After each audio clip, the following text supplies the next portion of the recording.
एक छोटी सी जिज्ञासु बिल्ली थी जिसका नाम मीशा था। एक दिन उसने दुनिया देखने का सपना देखा और चीन घूमने निकल पड़ी।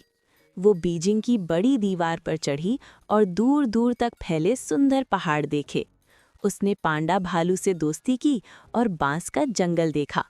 शंघाई शहर की ऊंची इमारतें और चमकती रोशनियों से बहुत पसंद आई। उसने चीनी बाजार से रंग बिरंगी लालटेन खरीदी। स्वादिष्ट नूडल्स खाकर वो खुश हो गई। यात्रा के अंत में मीशा ने सीखा कि दुनिया बहुत बड़ी और सुंदर है और नए दोस्त हर जगह मिल सकते हैं।